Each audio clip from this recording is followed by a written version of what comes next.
Yo, what's good, baby? NFC West got a lot of new faces out there, man. Can the Niners stay on top? We'll get to it right after this.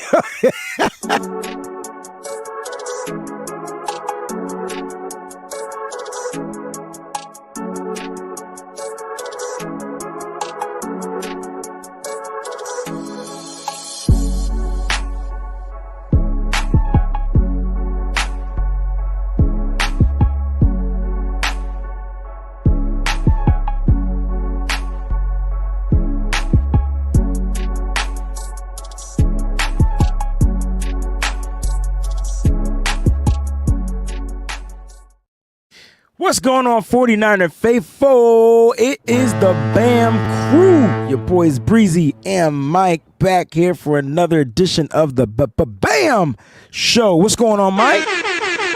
Yo. Another day in paradise, man. Out here living it up, baby. Living it up. Just doing my thing, man. What's paradise to you, Mike? What do you consider paradise? Full belly. Uh-huh. Happy kids, happy wife. Happy life. And the ability to take a nap whenever I want. Oh, that's dope. I would add in car full of gas, like tank on F. I filled up yesterday. That's what I'm saying. I did the same thing yesterday. I filled up yesterday. So I'm the type of person that like to stay on full.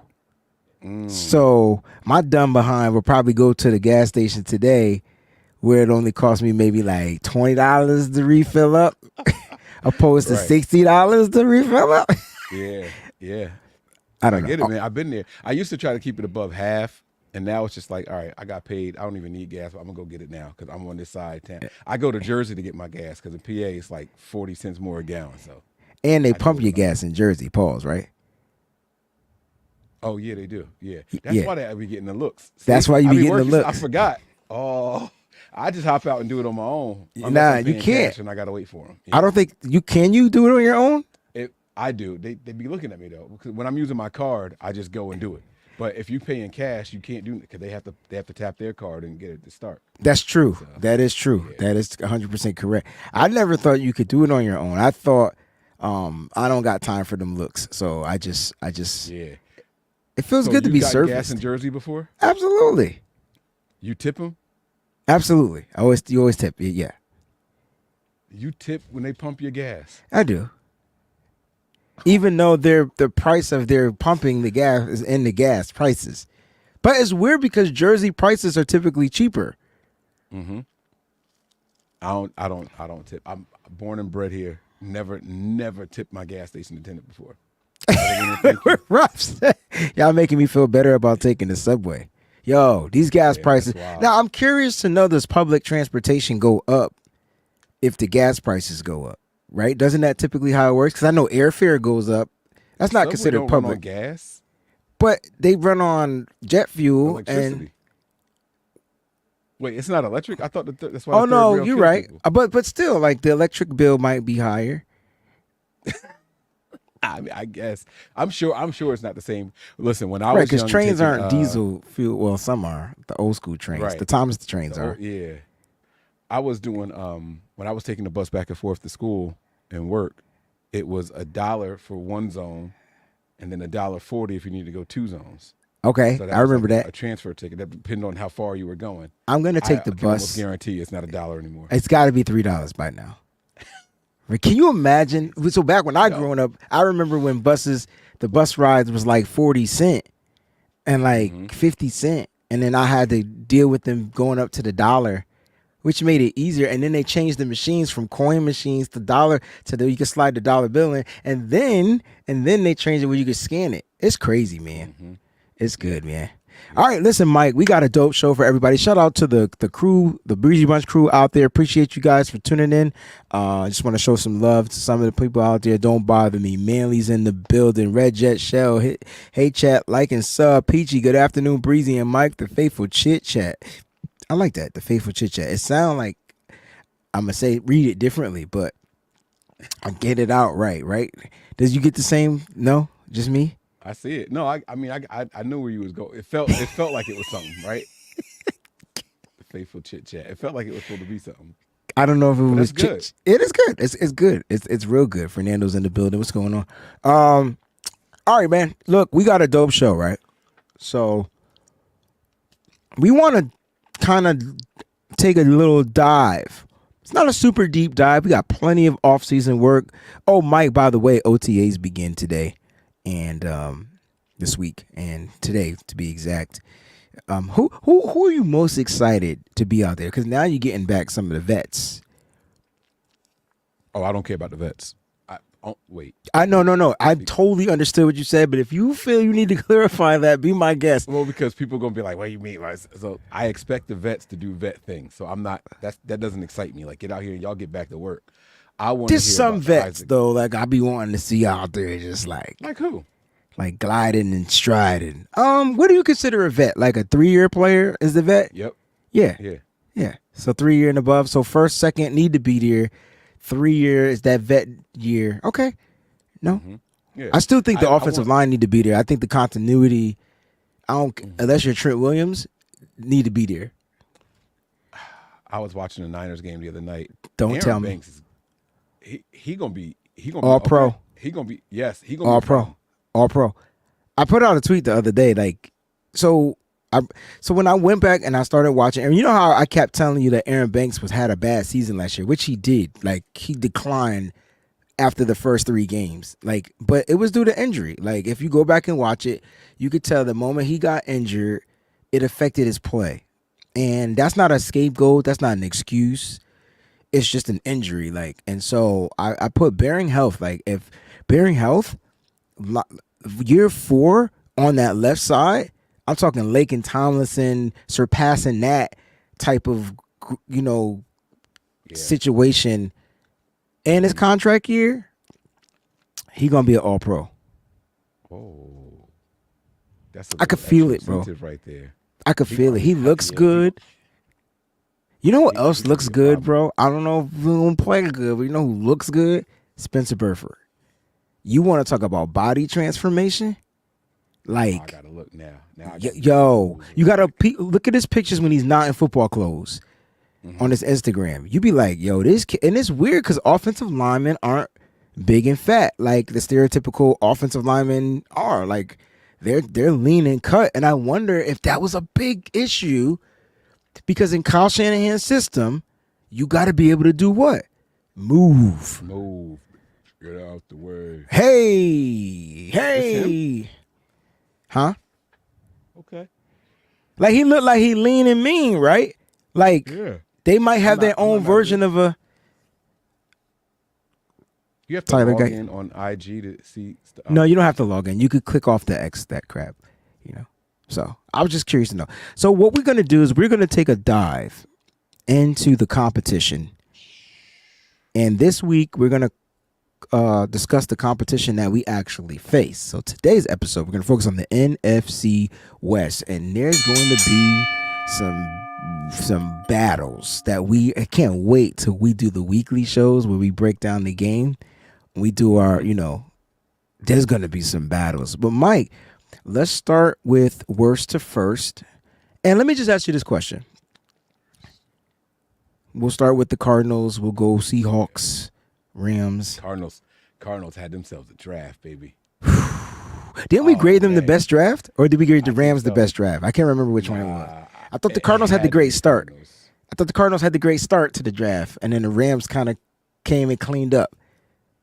I think that's Every what time we. I look at this list, I just get mad all over again. So mad. Now let me make it clear. It's not a question. Let me just make it clear. And Mike, tell me if I'm wrong. But the NFC goes through Santa Clara, dog. Like, it's been. Oh yeah.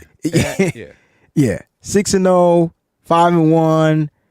Past couple of seasons, the NFC goes through Santa Clara, and I think it's gonna take a lot because the Niners also got reinforcements. They retooled, right?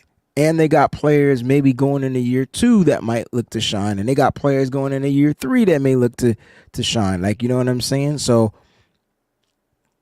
I think the Niners. If you could turn a starter into a role player. I like when you ask me questions. that's a lot better, right? I don't say that again. I'm sorry. If you could take a projected starter and only need him to be a role player. Can you give me an example, though? Oh, well, let's start with the Niners' first overall pick, Ricky Pearsall. Okay. Was he ever going to be a number one wide receiver in the NFL? Is it no? But does the system he would fit? Be a starter. Yeah, but I didn't think Amon-Ra St. Brown would be a number one wide receiver in the NFL. And look at him. So, because I'm asking, is it system based on the system? You know what I mean? Yeah, systems. Styles make fights. So yeah, I mean that makes sense. I'm just curious as if you can get a guy who was projected to be a starter in the NFL. I think Pearsall would have been a starter on a team somewhere. Okay. Right. Now you would got he been him number as one your though? Wide receiver. Because that was the initial question you asked me. Right. Yeah. I shouldn't have said him. But even using him, he would have been at least a 2 or a 3 on somebody's team. Maybe not this team, but if you can make that 2 or 3 our 4 or 5, doesn't that mean your team is just that good? That means your team is more stacked. And so when you look at the additions to like the Cardinals, right, I see a lot of rookies that are going to be starters. When you look at some of their picks, they have to start too. Right. Right but away. With us, yeah. Yeah. So are you suggesting that the Niners picks were luxury picks? The whole draft. Whole draft, bro. I just thought it was me. I ain't want to throw the L word out there like that, man. I ain't want to throw the L word out there like that. Mm-hmm. When you win, you have the luxury of continuing to build the way you want to build, not the way they want you to build, like the way you want to build. And I think that is why you got to give John Lynch and the crew a gosh darn round of applause.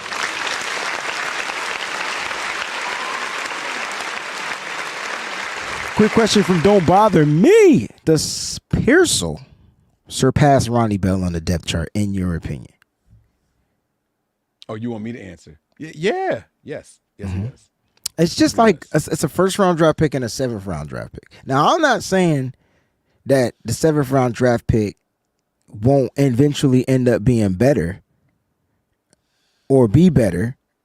It's just the talent. Like, the talent from one guy to another is huge, and then it's kind of like a drop, right? But that doesn't mean that Ronnie Bell can't surpass Pearsall, but you're expected for a receiver that you drafted with your first-round pick to beat out a seventh-round pick, correct? Like, right? Yeah, absolutely. Okay. Yeah, I don't care if he's been on the team for 6 years. Like, this guy was picked here because he's expected to be better than that guy. Especially if your seventh-round pick is the 4th or 5th wide receiver on your team. You're not drafting somebody in the first round to be behind the 5th or 6th guy. True. I agree with that 1,000%. Well, thanks for the question, though. We appreciate that. One of our members. So let's start with the Arizona Cardinals. And I want to focus on like year 2, year 1 players. Like, do they give this team? We're not going to focus on the Kyler Murrays and the James Connors. But let's focus on the newest additions they've added over the past couple of years. I think that's kind of fair and even kill because, What do these numbers mean next to these guys? Give me a second. That's their jersey numbers. That's not the year and the round they were picked? That can't. No, not those numbers on the after the name. Oh, yes. Okay. So year 24, round 1. Okay. For the newest ones, obviously. Yeah. God dang, they had a draft. Oh man, they had a draft. Okay. All right. So when you think about Marvin Harrison Jr., that was their first pick. They got in round 1, they got Marvin Harrison Jr. and they got the defender Darius Robinson, right? Yep. So they got better day 1 on the offensive side and the defensive side. And we're not going to just focus on the offensive weapons, but we're literally focusing on the players. And could they possibly cause the 49ers some problems? So Marvin Harrison Jr. against our secondary. Like how you feel about that? This guy will do the contested catches. He's gonna come in and be a good route runner already. He's gonna present some problems for the 49ers already. Absolutely. Like you could feel it, right? Like right? Like it's just like, dang, they got the best wide receiver in the draft. And like when you look at MHJ, it's like, oh snap, like dang, Kyler Murray already has some guys, and so now Kyler Murray healthy is gonna pose a problem. And then they got Michael Wilson from the year before. Didn't Michael Wilson tear our tails up in that first game? He didn't play. I don't think he played in the second game, but that was their if I'm not mistaken, that was their third round pick in 2023. Michael Wilson. They added Chris Jones. So they got depth there. They got some pretty good depth there. They guys we played before, we should be pretty cool. But they also added Tajon Palmer as another wide receiver for as far as a rookie. But I think the main person offensively that's going to cause problems for the 49ers is that receiver that they drafted in the first round. And then I believe they added a running back too. So, you look at James Conner, and now can Trey Benson, can he beat out DJ Dallas and Michael Carter? Like, and then Amari DiMarcado, man. Remember those dudes? Like Michael Carter, former. You said the last 2 years, you said, right? Yeah, I'm going back the last 2 years, but I'm looking at like does Trey Benson make that leap up? Because that can be a potential weapon. He could catch out of the backfield. He's going to be a nice 1-2 punch with James Conner. He's going to be the younger, probably a little bit more speed right now than James Conner, just a little bit. I wouldn't say a lot. I like that. I like that 1-2 punch for them. And even with Marvin Harrison, right? Like last year, they drafted Michael Wilson in the third round. Like that's what I was saying while you were on the phone. Yeah. I was and remember, Michael Wilson gave us fits that first game. He was the one that was scoring. It was him and James Conner. Like they were literally giving us fits. And I didn't even mention their tight end, Trey McBride, who was, I believe, a rookie last year, right? No, 22 was his first year. Okay, so he's still relatively new, is my point. Right. Yeah. Yep. And then they go out and get Rittman this year. Like they're investing in these positions. Like these are guys they're going to keep, like the Niners, they're going to keep throwing something at that position until somebody sticks. We're going to keep trying. That offense is going to be. So how do the Niners negate what they added? The good thing is for the Niners, I just mentioned 1, 2, 3, 4, 5 rookies. They got 2 rookie offensive linemen. You don't really, unless you're a first round offensive lineman, it doesn't really pose much of a threat, in my opinion. But it's the skill positions that I think would kind of stand out. So they upgraded it. They got an upgraded backup tight end to Trey McBride. They got an upgraded backup running back to Connor James. They got a number 1 wide receiver. Yeah.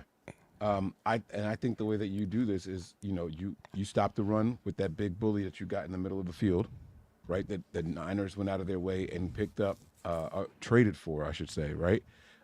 Collins. Right, they went out and got Malik Collins. So boom, now your running backs are a little bit neutralized. And then what you want to do is try to make sure your corners are in lockstep. You want to make sure you know what you got in Ward already. Get Demo back outside. Get him back outside. That's why the Niners end up drafting a guy they think is going to play the nickel position. You know what I mean? So you get Demo back outside. That's how you combat some of these really good wide receivers that they have in the Cardinals. Yeah. I think the Cardinals are going to pose a threat. I think the Niners will find a way to sweep this team because of the inexperience. But sometimes, man, the youth get out there and they just play football. It can cause a problem, and you got to figure out how to counter it. This is not in any way I'm saying that the San Francisco 49ers are scared, worried, anything. This is not that type of show. It's just how do they negate what they did? Did we draft anything in our future to negate their future? To counter what they've done. Correct. I don't think we did anything as a counter. I think the Niners look to complete their team and maintain their team. I think that they feel they're the standard. So now what happens is they go and draft Marvin Harrison because, oh snap, Ward is actually really good. And I know Wilson got off, but Demo is actually stepping up too. So they have to go out there and get these guys now to say, okay, how do we counter what the Niners have? We have 2 good linebackers. Let's get 2 good tight ends. We got McBride. Let's go get Riemann and see if we can do something out there with those guys. Try to match up against those type of guys. That's a good question. Strawberry Reacts says, weren't they a top 5 rushing team last year? So give me a second. And NFL rushing leaders by team. And no, they were not. They just, you know what they did though? At yards per game, but they literally tried. They were bully ball. Like, I do yards per game too. And so they're pretty much they're close to more being at the bottom. They're probably like they're middle of the pack. 15 from the bottom. Yeah. Middle of the pack. They weren't anything like that. The Niners, man, what? They were 19. Oh, shoot. Wait, no. I'm looking at total yards. Rushing yards. Oh, yeah, that's right. My yes, bad. they were. I'm looking at, they were 4th. They were 4th. They were right after the 49ers. They were literally like 1 yard less. Yeah. Per game. Good call. Per game. Good call, Strawberry. Per game. And so like what helped them though was the rushing of the quarterbacks. Like you know what I'm saying? Like, can you imagine if the Niners just had that little extra from Brock? You know what I'm saying? Like just a little bit extra. Right. Imagine Brock in the Lions game. Yeah. All year long. Right. Now it's like, sugar snaps. Tea. Yeah, there you go. And so look, they were top 5. They were actually ranked number 4th. And look, the Niners are going to have to figure out how to take away the run. And I think when you look at these teams, I think that's most important. You know what I'm saying? No, and I like their 2nd round pick in Max Melton. You know that's the Rutgers kid. That's the guy that I wanted the Niners to go out there and get, especially with things being in flux with our secondary. It's like, let's go and get Max Melton. They went out there and got my man. So their first 3 picks were just A's. Darius Robinson, Marvin Harrison Jr., Max Melton. Like they knocked him out the park, bro. And that's what I'm saying. Like even defensively, they're going to get some type of a pass rush. They got a versatile piece. We know about versatility. They got a guy that can line up inside or outside. I think they got a premier lockdown corner in the game that he's going to be a lockdown corner in this game in early his season. The question is, will Brandon Ayuk, will they be too much for the rookie? Will they cause him? You know what I'm saying? Like his athleticism though is through the roof, and so it is what it is. We'll see what happens. We may have to continue and do a part 2 to this, but let's get to the Seattle Seahawks. Let's talk about the Seahawks with this, or I may have a little bit more time. We might be able to get through all of them because I can leave a little bit later. Let's do the Seattle Seahawks. The Seattle Seahawks are going to, and I think every team is going to be looking to run the ball. And it's crazy because the Niners were a top run defense in the league, but it just seemed like the way they got gashed up toward the end of the season made them seem like they were like suspect, like right, like anybody can run on them. But and it's crazy because they were number 3. Yeah, Seattle. I think they wanted to improve their offensive line a lot. It seems like something that they focus on almost every single year. If you look at their depth chart, they have 1, 2, 2 guys from 2023. They have three guys from this past draft, 4 guys from this past draft. Like, they are throwing all of their resources at that offensive line. They are determined to get somebody good out there. Now, is it going to work? I don't know. They got dogs too, bro. Like I just want to point out, they got Christian Haynes in round 3. Yeah, they got some dogs that they're going to be looking, and they drafted guys, last year. I think the name that I circle on their roster from the last year's draft, if we're going back a couple of years, is their slot receiver. You know what I'm saying? Jackson Smith and Jigba. And so, like, for me,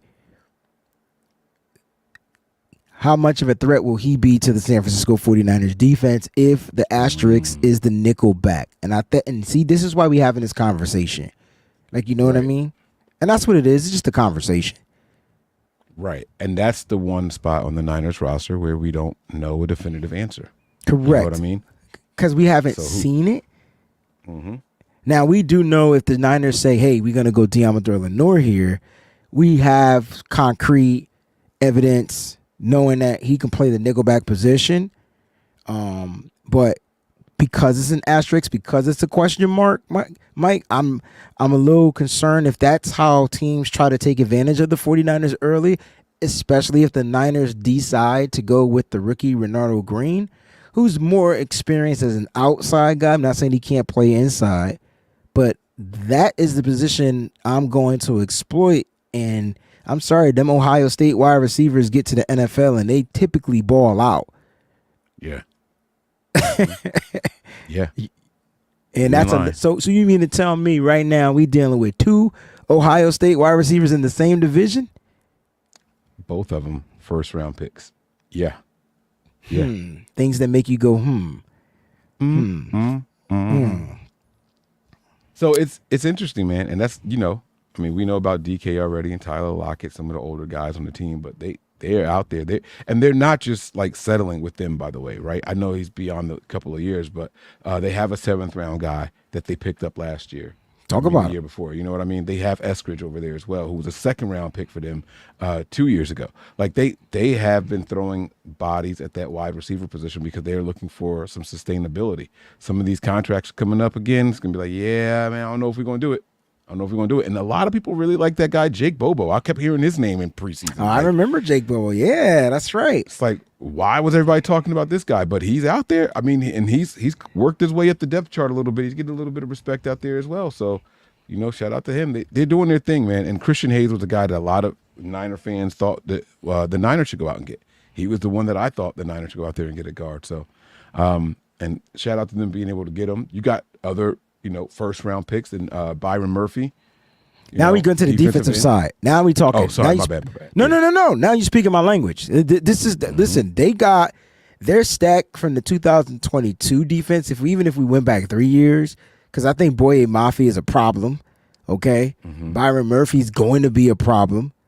All right. So now you speaking the language that I like. That like their defense has potential to be really legit.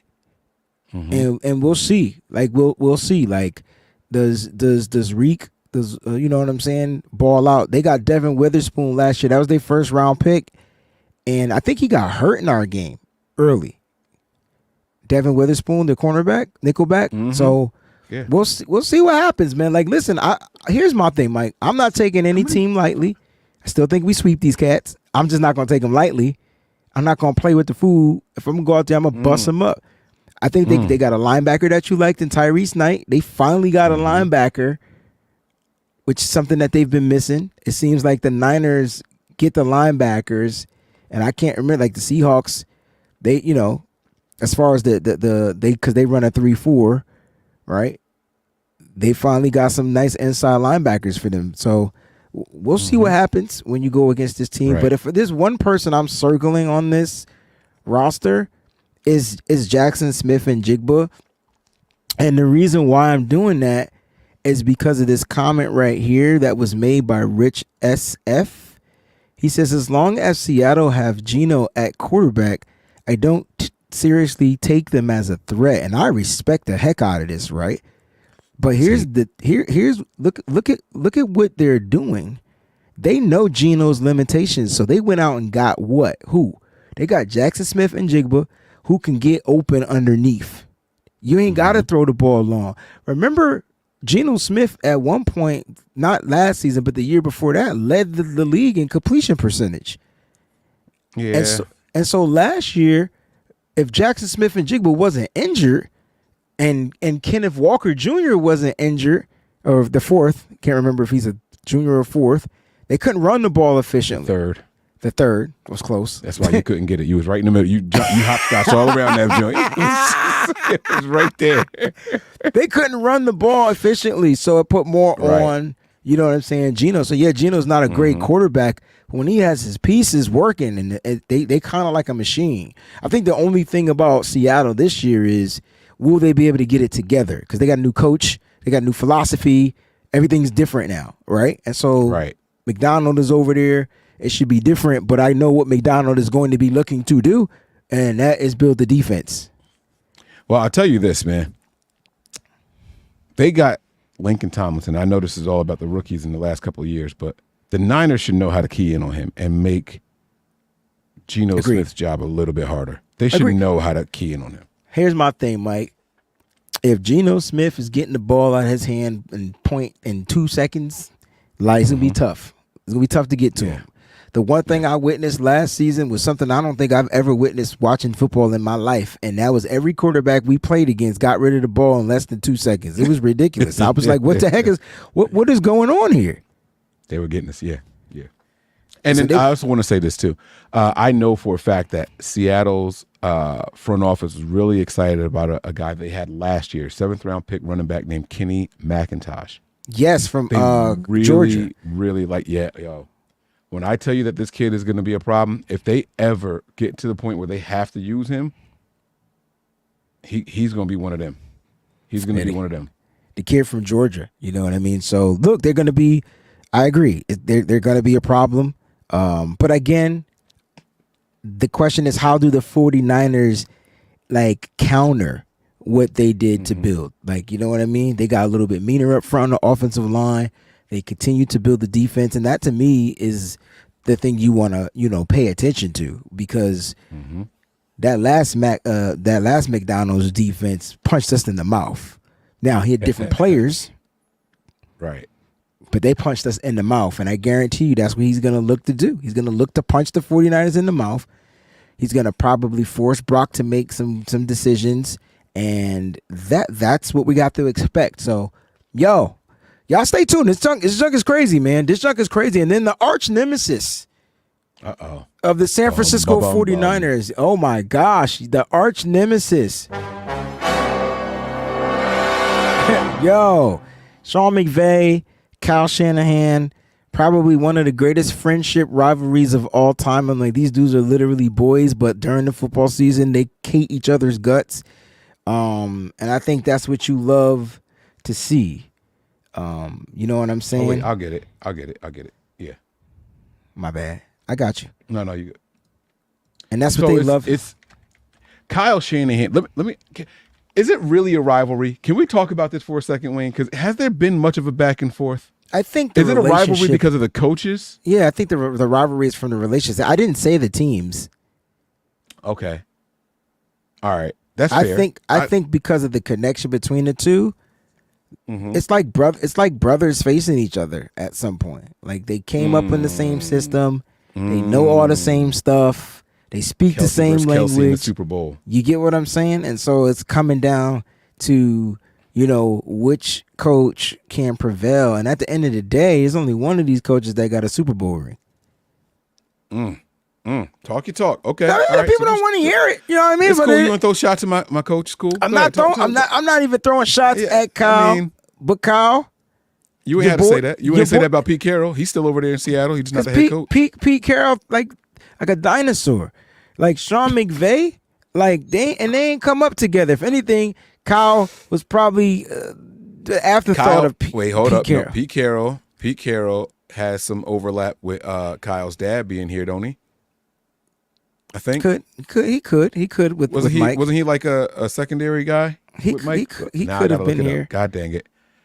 Now I'm looking it up. See, here I go. But at the end of the day, Mike, that's not Kyle. Like, you know what I'm saying? So like that's what I'm saying. Like Kyle correlation with Pete Carroll, it's not the same. These two dudes literally came up under Mike.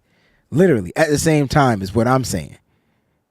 He was our defensive coordinator from 95 to 96. So that's it. That's it? I thought Pete Carroll was here longer than that. Nah, damn. Mike. And then Mike he went to the Holmgren Patriots as the head coach. Yeah. All right. So now we got to see when Big Mike Shanahan was here as the OC. And he was here. Come on, 95, 96. Nope. That's when he went to Denver. He was here 94 as the OC. It was out. With Denver 95. No correlation whatsoever. Nope. No overlap. Damn, I tried to connect the dot that wasn't there. I'm sorry, y'all. Hey man, listen, man, you get A for effort. I did. This is the most squirrel moment I've ever had on the air before, so you got to forgive me. Did you see that blue thing that went across the sky the other night? Did y'all? You didn't see the videos of this, like meteor? Mad people caught it on camera. Okay, all right, it's cool. Never mind. Don't even worry about it, bro. Sorry. I don't be out at night, so I mean, if I'm out, I'm at No. It was in like Peru or something. It wasn't here. Oh, it wasn't here. Oh, but it's a video out that this happened. It's all over the internet. Yeah, and it's just like this bright blue. It lit up the whole sky. It was like supposed to be like this meteor coming into the atmosphere, and it lit up the whole sky. Like it was nighttime, and you could see clouds, and that's how bright it was when it came through. Like it was. Whoo. That's awesome. Yeah, Nick Nice. Nick know what I'm talking about. Yeah, that's pretty dang cool. I'm so sorry. So to these Rams, right? We got to get to these Rams. Yes, we do. So the Rams. Can I ask you a question? What were your thoughts about Jared Verse? Honestly, did you really think he was like a first round talent? Yes. Oh, absolutely. My favorite edge rusher in this draft was Leatu Latu out of UCLA. I forget where he went. You like Braden Fisk too, though. Fisk was an interior guy, so he was one of my top interior guys. So Jared Verse, I thought was gonna. First of all, what had happened was the Atlanta Falcons drafted Michael Penix Jr. and all these mother truckers fell down the thing, right? So we never talked about Jared Verse and these guys because they were supposed to be long gone. Terrion Arnold, long gone. Like, not Terrion Arnold, Dallas Turner, long gone. Like, these guys were supposed to be gone, like top 15 at the max, right? And so he fell into the laps of the Los Angeles Rams. Like, literally, just, I'm still here. Pick me. And it's just like it was a no-brainer. Yeah. What's their GM name? I always forget his name. Les Snead. Yeah. So they fell into their laps. And then they turned around in the second round and got freaking Braden Fisk, his teammate. Yeah. So we're gonna push the pockets now. We crashing pockets now. Little pretty boy Brock, we coming for you. That's what they telling me. So listen, you know, I was cool. Then you talked about coming for Brock. Like I'm about to get defensive. You could try, but look at what they listen to me. 2021 4th rounder. What they did against Brock last year with Aaron 2023 3rd rounder. I'm gonna let you finish. But I want you to answer my question. This year, 1st rounder and 2nd rounder. Okay, you ready? So what did they do last year with the All Pro against? They didn't have much of an offense. They only played him once. And they got busy. They got busy. Now, did they get busy? They only played them once. Hold on, 49ers Rams. I don't remember Aaron Donald doing anything, and I remember that game being centered around Puka Nacua. No, he was the only. About Aaron Donald. What'd you say? I ain't talking about Aaron Donald. Who you talking about? I'm talking about everybody else. Oh, come on! I said that. That's not fair. That's the fair get in, Rams. Yeah, what? Yeah, I said, what did Aaron Donald and the Rams team defense, do? They got after Brock. That was the question. You wanted to know what they did against Brock, right? Yeah. That's what I'm asking. Touchdown. They They finished that game. Where they number? I don't know. I'm waiting. I'm not even going to pull it out. You're going to put some pull respect it up. on the Pause. Wow. Whoa. Pause. I said pause. Damn, it's only one sack? That's what I wanted to hear. That's if you're telling me the all-pro couldn't figure it out. It wasn't even him. Yeah, no, it wasn't even him. Wasn't it my boy? Don't tell me. Don't tell me. Dang, man. He was my favorite. I said his name wrong. Like you could fix it. He was my Byron Young. He was my draft crush from the Senior Bowl that year, man. Mm-hmm. It's like, damn, he was a problem. He gonna be a problem. That's a name y'all better start circling because he's going to be a problem. And they just added Jared Verse. Now I'm defending you. And they added interior pressure. My thing is they got young, they got faster, they got more agile, they got more athletic on the defensive front. So yeah, it could potentially. It's not about giving Brock problems. It's about giving that offensive line problems. You think that's why Kyle drafted? Ooh. Do you think that's why Kyle went the versatile way, the athletic way on the offensive line to deal with his arch nemesis? Trying to get these boys out the way. Maybe. I mean, look, the primary goal for any head coach is to win the division. I understand what the overall goal is to win the Super Bowl, but you got to get to the dance. In order to get to the dance, you got to win the division.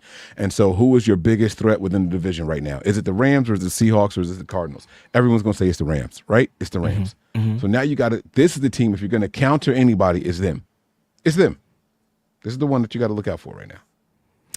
Not mad at it. They got a lot of names of people I can't say. What you mean? They got a dude named Van Valkenburg. I'm looking. Okay. They got a dude named Thule something. Ledeguda Gasanoa. They got some names. This is the all names team right here. Why do I keep? It's funny because I keep calling our brother Alfredo Sebastian. I don't even know where Sebastian comes from.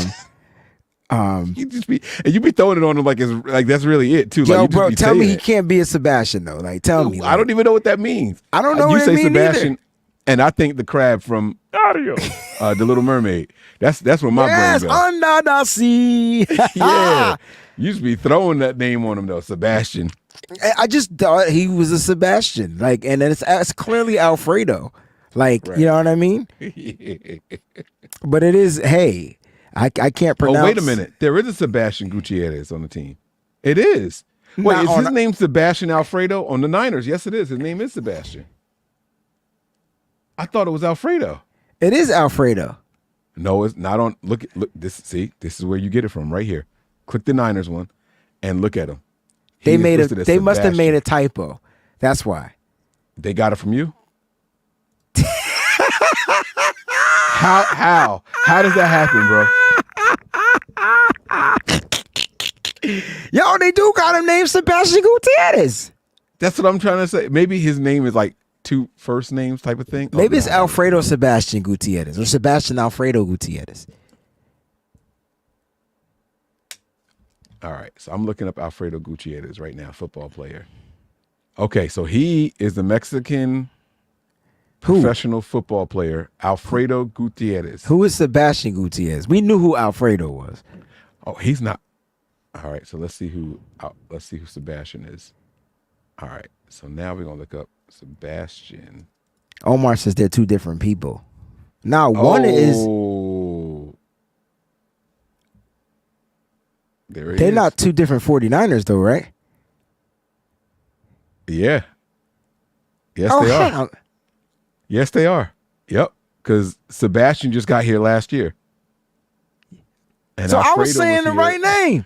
Y'all motherfuckers made me feel like I was messing up this whole time. And all this time, y'all, hold on, let me put my mic back.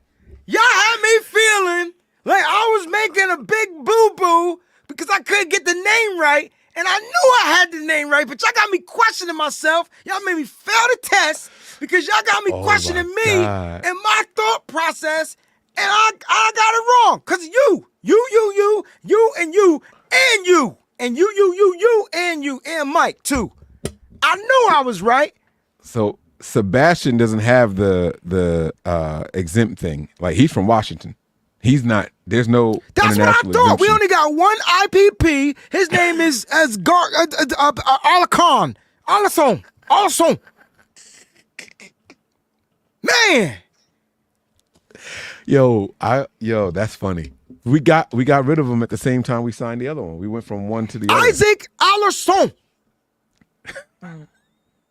Y'all had me thinking I was going crazy.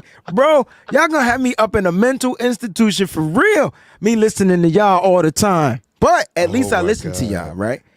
At least I listen to y'all. Okay? Bro, I do. That's funny. I'm sorry. That's funny to me. I'm sorry. Okay. Back to these Rams, I guess, right? No, I'm not okay. No. Listen, I was literally saying Sebastian Gutierrez, and everybody was like, who in the hell is that? And I'm like, his name is Sebastian. And then I remembered there was an Alfredo. So y'all made me question myself. Don't do that. Don't do that. That's not cool. Now we got to do something for Sebastian because I feel like he earned his way. He's an NFL veteran. He's been around the league since 2002. It's not like and that people long be like, now, what like in the hell they be talking about on their shows? We be talking about anything that we listen, we just found out that we had two Gutierrez and they had to get rid of one.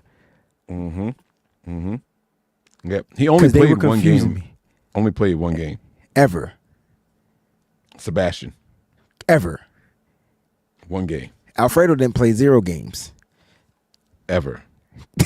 I see what you did. Maybe we should just not get. Never mind. All right. Nope. Not going to go there. See, you about to start something. So, Mike, going back to this NFC West, like how much of a threat are the Rams to the 49ers? Starting from the head coach and these new additions. Like, you know what I mean? Because when you look at it, it's going to come down to how the Niners are going to counter some of these new pieces. I thought the Niners, I'm going to be honest with you, I thought they struggled with Puka Nacua. This year, he going into year 2.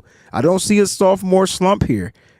I just don't, because he's a great receiver, lineup all over the field, and can get open. And he's bigger, too. He's a bigger body guy. Mm-hmm. He the name I got circled offensively, and Byron Young the name I got circled defensively. They may not have added a key contributor this year in this particular draft because they didn't draft to around 3. But at the end of the day, they still got guys from last year that I think are only going to get better. Do you see any sophomore slumps from that team? I sure do. And the first one you said, Puka Nacua. You said. Sorry, they drafted in round 1. My apologies. You said Puka is a big body guy, and I get it that he's 6'2" by height. Does he feel 6'2" to you when you watch him play? No, honestly, he feel bigger than 6'2". He don't feel bigger. I'm the opposite. I feel like he's like feels like he's guy. Nah. He feels like he's as big as Jawan Jennings, but quicker. Look at him when they try to tackle him, bro. That cat can't go down. He ain't no Wes Welker size for sure. Like I feel like all he do is run 7-yard slants to get tackled. I feel like his game is 15. He doesn't get tackled. What are you talking about? That's the problem. We struggle in tackling him. That's us against slants. That don't mean that's how I see him. He don't. Dude, he's not Mike, just look up his numbers, bro. Like the numbers don't lie. Look up? His yak? Like what? You could look up anything. At the end of the day, he produced. What the freak? And if he didn't just produce against the Niners, he produced against the NFL. Didn't he win an award? Oh, you could say he a yak monster, but then we were yak monsters. What happened? I want to know about his yards after contact. That is one stat that I want to know. Yards after contact. Puka Nacua. I don't want to know about yards after catch. That's different than yards after contact. That's all I want to know. And I'm trying to find it right now. I don't feel like he's. I don't feel. No, it's cool. I just don't feel like he's that guy. Okay. And that could be all hate because they went from what's my man's name? Cooper Kupp.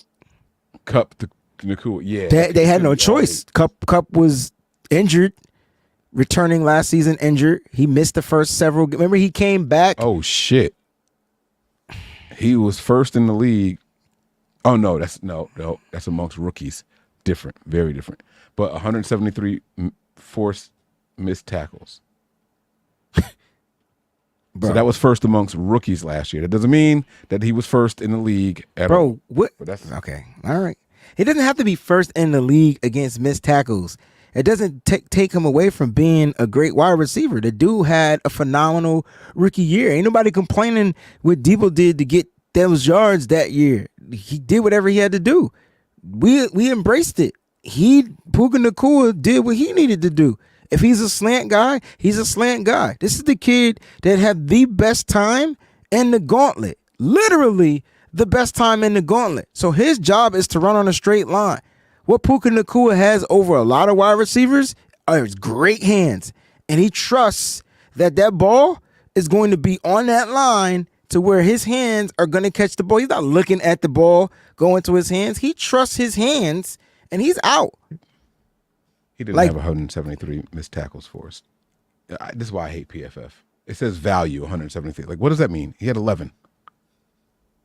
I don't know what you're looking at, bro. So I'm on PFF, but this is why I hate this site. I'm sorry. I apologize. Don't look it up, but it's cool. Listen, you know what I like the most about this is that you have him in such a high regard, and I'm the exact opposite. So now you're making me feel like I should respect him more. I mean, I want to respect you more, but I want to. No, I said him, not you. No, I said it's hard for me to disrespect him when he torched us in 2 games.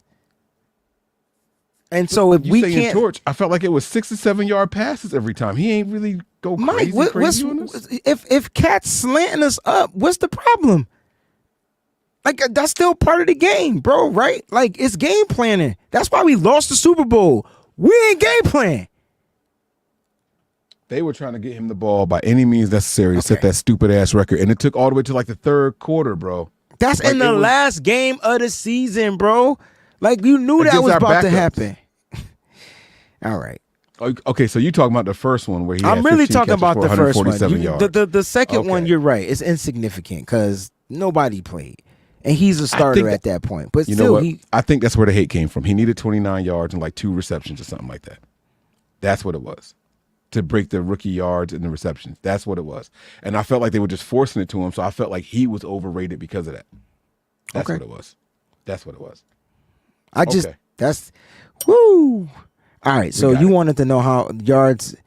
I'm trying to find the contact yards after contact. I don't know if they give that for wide receivers opposed to running backs. A lot of people don't do it no more.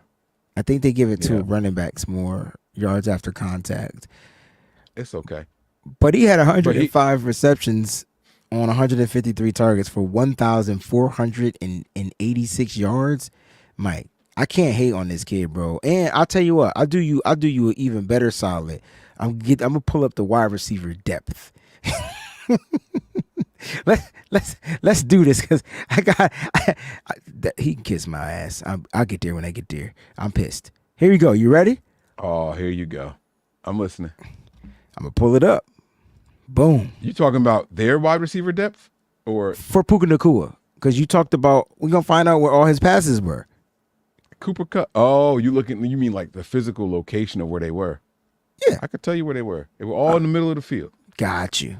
Okay, so let's go ahead and have this conversation, and let's just see. Right down there. I think, in my opinion, he's a threat, and we have to figure out how to stop this threat, right? And now, if you get a healthy Puka Nacua, you know what I mean? Like that's where it could get a little difficult for the 49ers, and it's crazy, right? Because now they got 2 guys to me that are essentially the same. I think Cooper Kupp's a little bit more of a deep threat down the field. But here you go, Mike. Like you're right. Like right. This is the outside left. And this is where he was greatest, right between the numbers. That's the middle of the field, right? Yeah, but he only had 2 catches there. He only had 2 catches. He was 2 for 4. Mm-hmm. All right. The majority of his catches came the intermediate route. Right? Bro. Yes, right there. And the deep route. 0 to 10 yards. 0 to 10 yards right in the middle of the field. 54 targets right there. That's it right there. I'm not mad at that because, like you said, slants are slants. That's what the play design is. I'm not mad at it. And 26 of them junks were 10 plus. So what we saying? Like this dude was utilized. Right. So now you're looking at 80 receptions right there in that same. Yeah. Yep. He just feasted over the middle of the field. Yes. right? Yeah. Like, gotta figure that out. It's his ability to get open in the midfield. That was my argument. You run a line, Mike. Here's my line. You running the line. The ball's thrown in front of you. You catch it. You turn up. You're gone. Right. That's football. Jerry Rice did it. We ain't complain. Jerry Rice also took the ball down the field as well. He also ran the ball out of the backfield. But this is what they're asking him to do. We can't be mad if this is what they're asking him to do. I'm not mad. I just said that I didn't feel like he was all that. When I see that kind of stuff happening, I feel like that's more play design than player's ability. That's why I wanted to know the yards after contact. That's why. Remember, I was like, that's what I want to know is the yards after contact. And I know we're not going to get that. So yards after catch is going to show you that'll give you a little bit of something because you know who don't have a lot of yards after catch but will run the shit out of some slants? Jawan Jennings. He will run the hell out of a slant, but his yards after catch ain't going to be a lot. So you could get some of that from it him. was decent this year though. It was better than what it has been. I thought he progressed in that area. You know what I mean? But here we go. I just got to pull up the first game. He went crazy. Yo, everyone was jumping to figure out who this kid was, man. Everyone was like, he got 25 catches in 2 games. Where'd he go to BYU? If you didn't know where he went to college, bro, you knew that day. If you didn't know who he was coming out of college, you knew week 2. Because the Rams weren't even good. He was great. He was averaging almost 10 receptions a game. He couldn't find the end zone to save his life in the beginning. Couldn't get in the end zone that game. Couldn't get in the end zone that game. You're 100% correct. Could not get in the end zone. We wouldn't let him get in the end zone. We were giving up the middle of the field. He was feasted. Yeah. It's going to be, you know what? I feel like the Niners DBs will struggle more against the Rams than they will against Arizona wide receivers. Yeah, I said it. They'll struggle more against the Rams than they will Arizona? Arizona and Seattle. I think this will be the toughest receiving They also core. got Tutu. They got some shifty, quick twitch guys, man. I'm trying to tell you, Mike, if the Niners don't change up that defensive front as far as how those DBs line up, I wouldn't be mad if there's a little bit more press man. Try to jam this kid up. Cooper Kupp, you got to be careful because if you miss the jam, he gone. Like, you know, and then if the safety bite, Kupp out wide open. And you got to remember, Kupp was used like this the year he won the Triple Crown. Exactly. Yeah, exactly. That's why I said it's manufactured about it. And this is why I have a hard time giving the players the props because we just saw the other guy. But that's not fair, Mike. That's not fair. So we don't give our players any props from design. If it's the system, it's the system. But you still give them props. They still got to produce within the system. The system says, hey, if you go here, this will work. Okay, cool. But you still got to have the ability to get to the spot. Right? Like you still got to have the gift and the ability to get there. Like I feel like that's weird. I understand what you're saying. I get it. I get what you're saying. Look, I think the Rams, man, they trash, man. Whatever. Oh yeah, I ain't. Just remember that y'all gonna be looking up to us the whole season. That's all I want to let y'all know. Hey, at the end of the day, the NFC West goes through Santa Clara. I don't give what anybody says. Exactly. It goes through Santa red Clara. Bottoms are where. Yeah, exactly. Like stop it. Stop. What a great show. I hope you guys enjoyed this show, man. Give me some thumbs up if y'all enjoyed it. Like the conversation, because we're gonna break down on Wednesday. We're going to break down the NFC North. And then on Friday, that's going to be torture. The AFC East. Ooh. Okay. We only play one team in the AFC West and one team in the NFC East this year. That's good. Cowboys and the Chiefs. Good. I wish we had more NFC East opponents though, because it's easy dubs. But we'll take what we can. Bro, this is not our year to play that division, bro. We no. we took the winner of the division, right? Didn't Cowboys win they did win the division. Yep. Why we get I still don't understand that formula. How we end up so you play the winner of each division.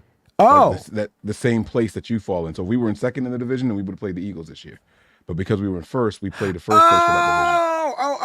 Oh, that's how it works. So that's why we play Kansas City. We play the winner of their division. But so the Rams got to play whoever was second in the AFC Eagles. West. No, I'm in thinking of the AFC West because I said The Chiefs. Not the Chargers. Was it the Raiders? The Raiders? The Raiders. It might have been the Raiders. Get the freak out of here. Yeah. And we played one team in the NFC South, which is Tampa. And Tampa was the playoff the team. division. Yeah. Okay, I got you now. Dang, Niners. I'm like, yo, we get Dallas every year. We won't be getting Dallas after this year. Ooh. You don't think? All right, never mind. We ain't going to do that. All right, that's cool. Take us home, bro. I gotta get to work. We are live all the time, kicking it with the fam, bro. That's Breezy. I'm Mike, and this is the B.A.M Show. Peace.